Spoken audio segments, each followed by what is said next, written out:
Hola, ¿cómo están? What is going on, everybody? DarkScheme here, bringing you some Call of Duty gameplay today, and I thought it'd be interesting to talk about VR, VR headsets, and all that good stuff. So I'm asking the question for VR headsets, is it too early? Now, to quickly jump into the action and the topic of virtual reality, I feel like I should point out that as far as my experience, I have none with an actual VR headset, so I feel like I should point that out. And one of the biggest things is that I actually might change my opinion once I do try it out, but just so that you guys know, I'm just a man with an opinion, so feel free to disagree. I do not mind whatsoever. So let's get right into it. The reason I'm bringing this topic up is because Oculus Rift recently began pre-orders for their headsets, starting at $5.99, with 2 games included: Eve Valkyrie and Lucky's Tale. Now, I will be talking a little bit more about the headset as a whole, so let's get into it. Is it too early? In my opinion, it seems like it is a little too early if you're the type of person who's ready to start the VR era of video games, of the video games industry.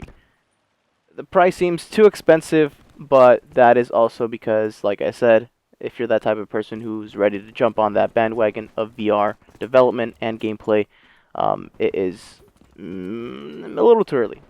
It's entirely possible that Oculus is actually not trying to sell to the entire market of the video games industry, and they're kind of just starting to see and feel out the VR market at the moment.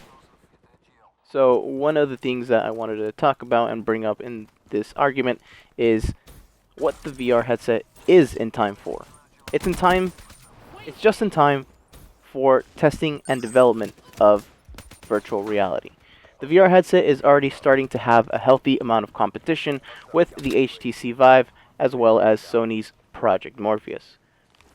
So with having competition, this means that having a healthy amount of competition means that each VR will have to continue to improve and innovate their software and hardware to push each one to its limits and make it as appealing as possible to a wide audience.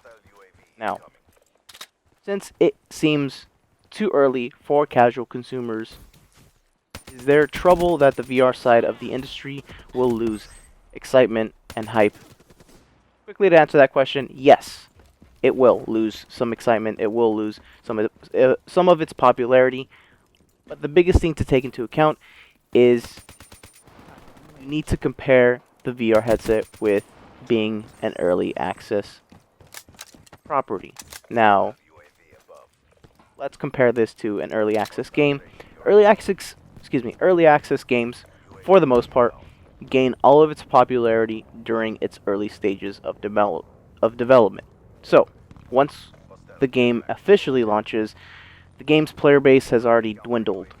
Even if a developer decides to put something new and awesome into the game, most will likely jump onto the game once or twice and be done with it after they check out what's big, and they'll jump off the game until the next big update. Although there are outlier games like Minecraft, but that is also taken into consideration that Minecraft is one of those games that began the early access games trend. Nowadays, game trends begin and end before a developer can fully take advantage of the trend popularity.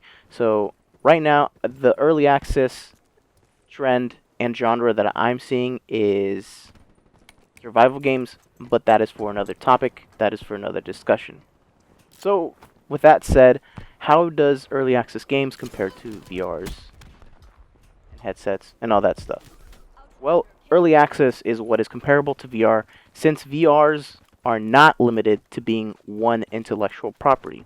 Instead, the fact that a decent amount of the VR headsets have had different games developed for it and played on it means that it has a ton of potential for growth. So all these developers looking to create and make something awesome in a VR headset means that it will push the boundaries of what we know as far as a great video game experience. The way I see it, I believe there will be only 1 or 2 games that will come out that are meant to be played with VR headsets that will make the experience incomparable to any other normal video game experience. So I feel like once those games come out, maybe just the one game comes out or two of the games come out, then everybody will be wanting a VR headset, and every single kid, every single teenager, every single young adult will want a VR headset and buy it so they can jump on and play it and experience this new crazy thing, this new crazy trend of virtual reality. So there is also another reason why I am talking about this topic, and the reason is that not just because Oculus is beginning pre-orders for the headset, but also because the genre of first-person shooters, in my opinion, is getting harder to innovate for.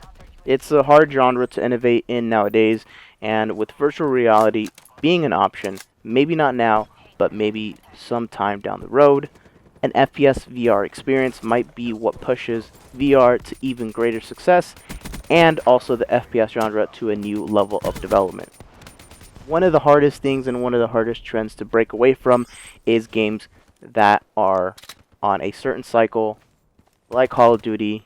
Each one has a 1-year cycle. Now they have 3 developers, so they are more so on 1.5-year cycle, 2-year cycles.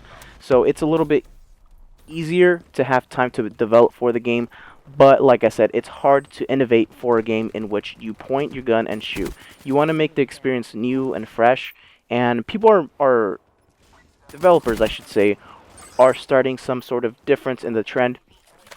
But I feel like at a certain point, the genre is going to be drained from what it is.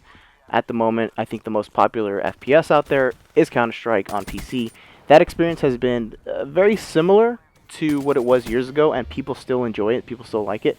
Of course, there are technical differences, so there is an argument that CSGO, Counter-Strike, is completely different to what it was once before, but there are a lot of similarities, of course. So it's stuck to its roots, but nowadays they are not even looking to really change the game up anymore. But that is also considering that that game is played competitively, and so the trend of changing something within the game is a little bit tougher, as the fan base is very passionate about what you do with each game. So I feel like the Call of Duties and the Halos and the Counter-Strikes will have to hold on to a rain check as far as VR development, and in reality I feel like there has to be a new FPS experience, one with a great story, one with great visuals, one with great music, one with just an overall great experience that will push VR to the next limits. Once that begins, once that has started, then there will be a possibility that a multiplayer option will come with one of these games and make the experience unparalleled to anything that there has been in the past as far as video games. So that is kind of just my trend, my guess at what will happen with the future of the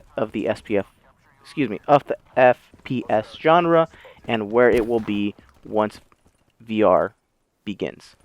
So sorry to make a small question a bigger question and talk in a broad type of light as far as virtual reality and its development of, but that is kind of just my idea of it. Don't get me wrong, I'm excited for VR. I think I've been excited for it ever since watching Back to the Future and seeing the possibility of having a virtual reality video game experience. But that is pretty much all I have to say for this topic today. So let me ask you guys this question. What do you guys think about VR headsets now? Do you think it's a little too expensive? Do you think you're actually one of those few people who are willing to throw down that type of money to experience something different as far as a video game experience? Let me know in the comment section. I'd really like to hear what you guys have to say about this. Definitely a big topic being talked about. And as always, I'd like to thank you guys so much for watching. I will see you guys next time.